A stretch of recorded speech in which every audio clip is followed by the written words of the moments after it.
There is a kind of success, one that glistens like gold on the outside, admired by many, sought after with relentless passion. It promises fulfillment, recognition, respect. It offers applause, status, and what the world calls achievement. But beneath this shining surface lies a shadow, a price so steep it quietly fractures something far more precious than any trophy or title. That price is the distance from your own truth. Many embark on this journey, chasing careers that seem solid, accumulating accolades, ticking off societal checkboxes, and all the while something essential begins to unravel deep within. It's subtle, hidden from view, but undeniable. The thread that connects you to who you really are starts to fray. Our modern world brims with ready-made pathways, life plans that seem universal, blueprints promising success for anyone willing to follow. But what happens when you walk these paths unexamined, without questioning if they truly belong to you? When you pursue these goals without pause, there is a real risk that, once achieved, victory feels hollow, estranged. A quiet misalignment creeps in, a subtle but profound feeling that you have traded your soul's voice for applause. Carl Jung, the great psychologist, understood success differently. To him, true triumph was never about conquering the outside world. It was about preserving the integrity of the soul as you walked your path. When that integrity is broken, no matter how high you climb, something inside remains suspended, fragmented, waiting for healing and reconciliation. This is not a call to reject the world or escape into fantasy. It is a call to reclaim your center, to feel grounded again in your choices, to remember that success, which demands betraying your own self, is at best a poorly negotiated bargain. Ask yourself, what have you truly achieved, and who did you have to stop being to get there?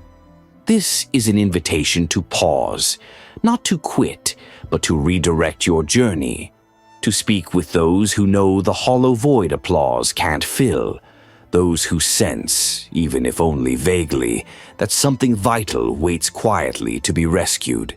There are no formulas here, no ready answers, only one direction, a fearless return to yourself, a letting go of what was never truly yours to begin with. You may think you're in control, but pause and reflect. How many recent decisions were really yours? How often did you say yes when you wanted to say no? How many compliments have you accepted for achievements that deep down never touched your heart? There is a vast difference between living a life and performing one. Many are trapped in roles they've rehearsed so well, they no longer know where performance ends and truth begins. Jung called this the identification with the persona, the mask we present to the world. This is not just an abstract theory, but the very fabric of everyday life. How you behave at work, with friends, with family. How you shape your words to seem professional, agreeable, mature. How you mold your emotions to fit the situation even when inside you want to burst free. Constantly performing is exhausting, but worse, it is alienating. You start building relationships on an image, not essence. Surrounded by people, you feel alone because no one truly knows you, and perhaps you don't know yourself anymore either. This disconnection doesn't happen suddenly. It creeps in through small compromises, swallowing annoyances, accepting expectations, editing your spontaneity, until one day you wake up feeling like life is passing you by. The world continues to applaud your performance. It rewards you with promotions, praise, and the illusion of being on track. But no one sees the silent hole opening inside, a void too quiet to be noticed, too socially acceptable to question as long as you keep functioning. This hidden pain manifests in anxiety without cause, in sleepless nights, in an emptiness that no amount of success can fill. Here lies the harsh truth. If you keep performing, you forget how to be yourself. When that happens, all that remains is a productive body, empty of soul. Before you lose yourself completely, it's time for a brutally honest pause. Ask who this version you show the world really is, and who is being smothered inside to allow it to exist. This is where success, the ideal so many chase, becomes a trap that distances us from our true selves. Let's expose this dynamic, the way it ensnares you without your awareness. You've been conditioned since childhood to believe success equals fulfillment, that a diploma, a stable job, financial independence are the golden tickets. But no one told you it's possible to have all this and still feel utterly lost. The problem is not success itself. The problem is when it becomes the only measure of your worth, the sole goal that consumes your time, energy, decisions, and relationships. You start sacrificing parts of yourself to get there. The closer you get, the more you realize there might be no destination, just an endless race. Jung warned, "The unlived life is a disease from which one can die." Think about this. How many people follow every societal step, yet live emotionally broken lives, plagued by crises and fractured relationships? It's no coincidence.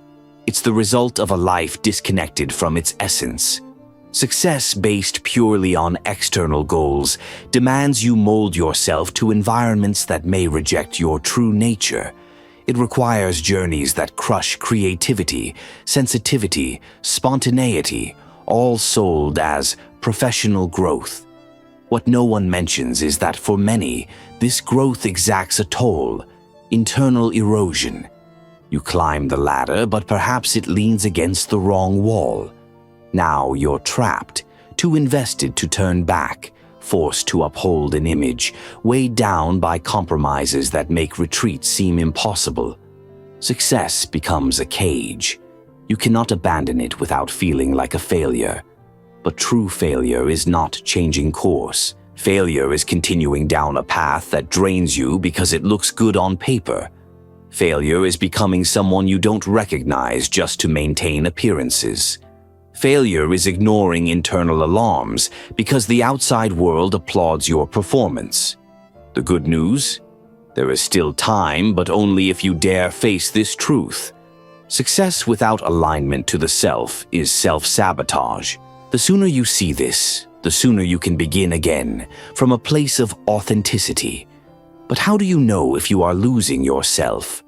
What signs reveal your soul is being silenced by your lifestyle? We'll explore this now. The subtle ways disconnection erodes you from within. You won't wake up one morning knowing you've lost touch with yourself.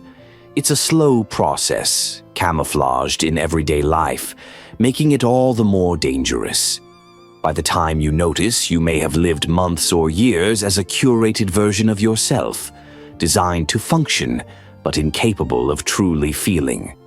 Start by observing your decisions. How many come from deep conviction? How many stem from fear?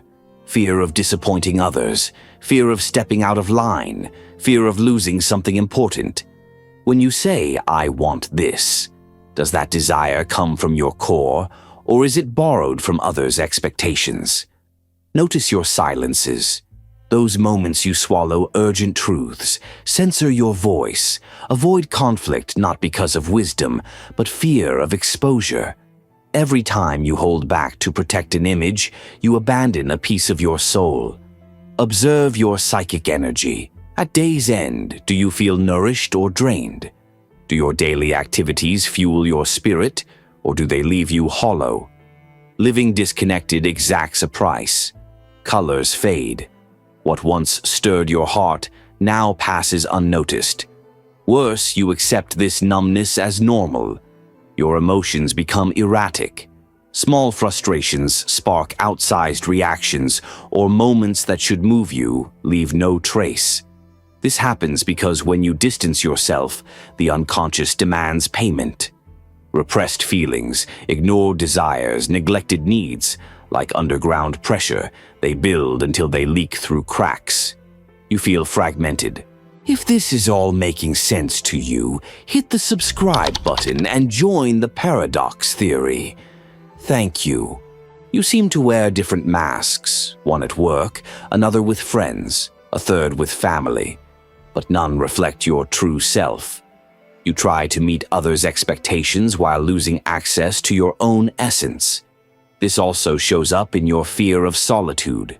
Silence becomes unbearable because it reveals what you try to avoid, that you no longer know what moves you, what you want, what gives your life meaning. That's frightening. These are the symptoms of a life drifting away from its center. They don't explode dramatically, they whisper. But if ignored, they grow louder until you reach a breaking point.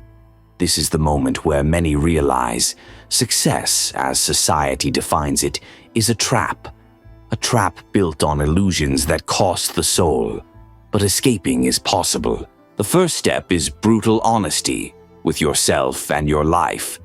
You must ask, what parts of me have I sacrificed for success? What desires have I abandoned?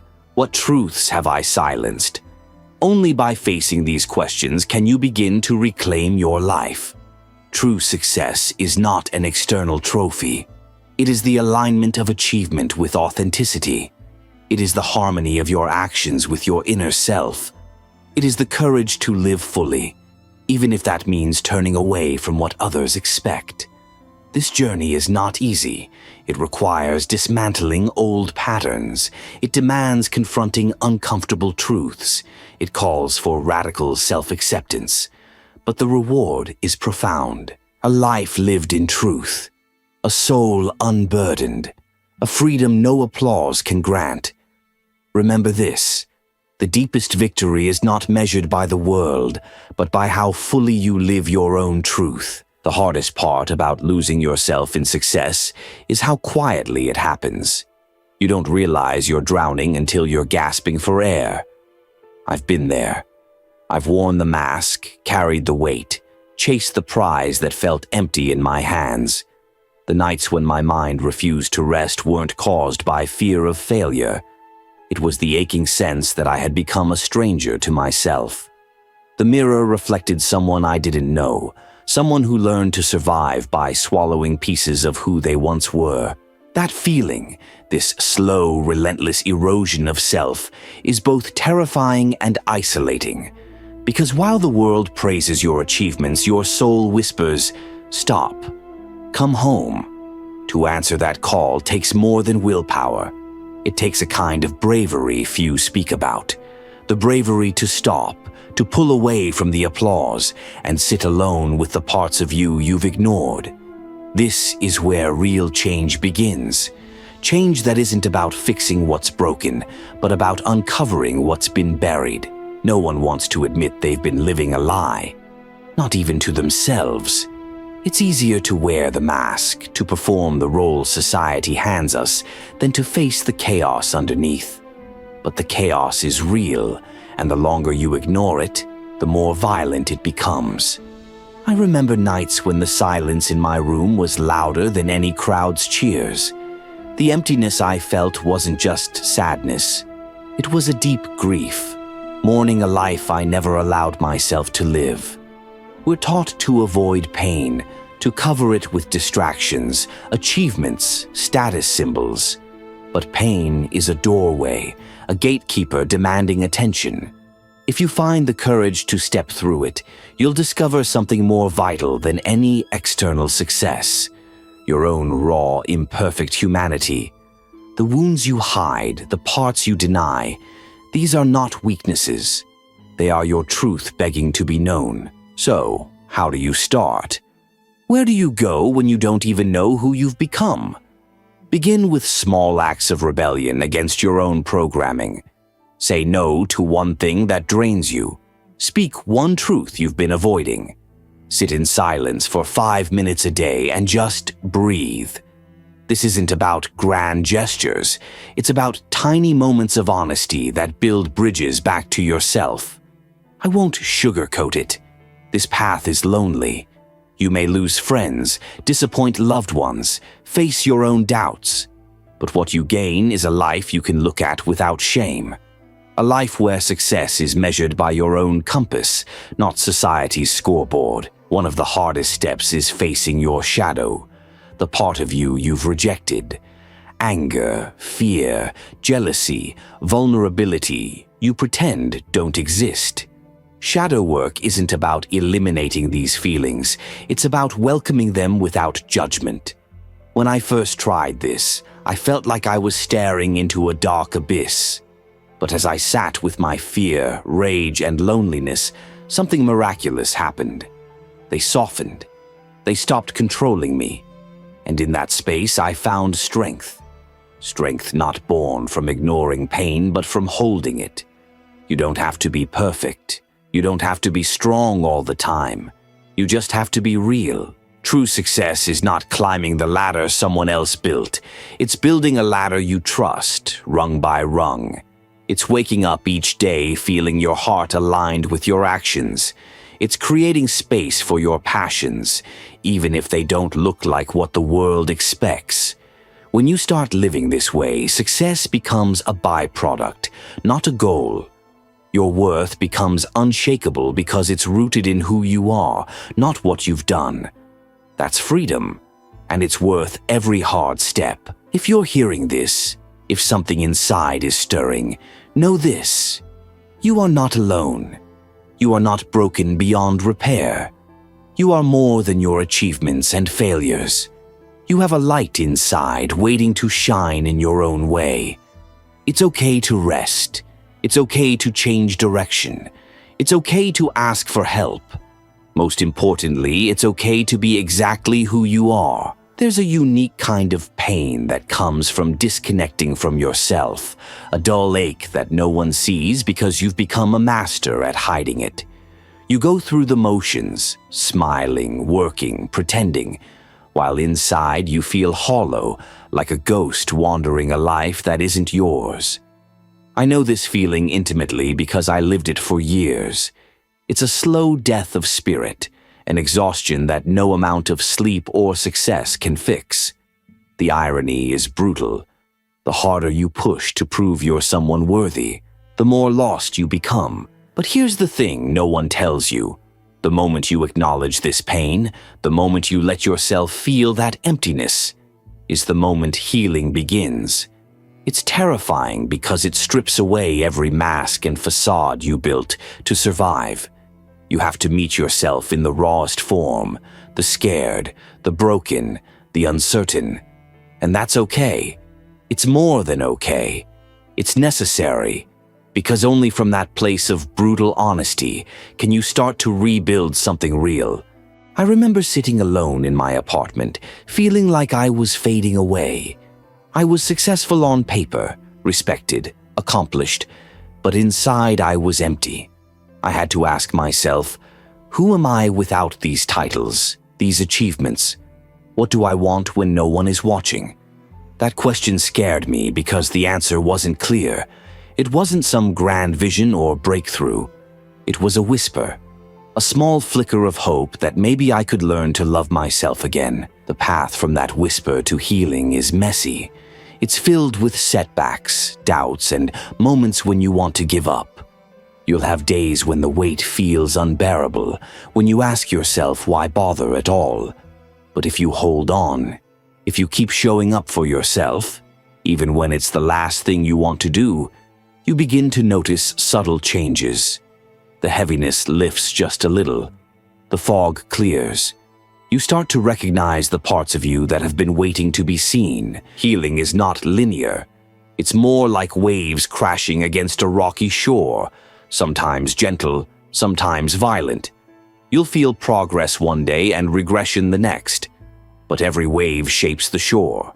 Every moment of pain is carving out space for growth. This isn't about erasing scars. It's about learning to carry them with grace, understanding they tell your story. I want you to hear this. Your story matters. Your pain matters. Your healing matters. There is immense power in vulnerability because it connects us to our true selves and to others. When you let yourself be vulnerable, you give permission for authenticity to enter your life. You start to attract people and experiences that reflect your true worth, not your performance. This is what true freedom feels like. shedding the need for approval, releasing the pressure to be perfect, and embracing your imperfect, beautiful humanity. It's a daily practice of choosing self-compassion over criticism, presence over distraction, truth over pretense. It's not easy, but it's worth it. If you're struggling right now, please know that feeling lost or broken doesn't define you. It's a chapter, not the whole story. There is light ahead, even if it's hard to see through the darkness. Take one small step today, whether that's reaching out for support, writing down your thoughts, or simply breathing deeply and acknowledging your pain. These small acts of courage build a foundation for transformation. You deserve a life where you feel alive, connected, and at peace with yourself. It's not about chasing an ideal or meeting someone else's standards. It's about creating space for your soul to breathe, to grow, and to shine in its own unique way. And so must we. Before you go, I want to hear from you. Share your thoughts in the comments. I'd love to read your experiences and reflections. And if this message resonated with you, make sure to subscribe. It's important, much more than you imagine. And trust me, the journey we're on together is just getting started. The next videos are going to go even deeper, so stick around. You won't want to miss what's coming next. See you soon.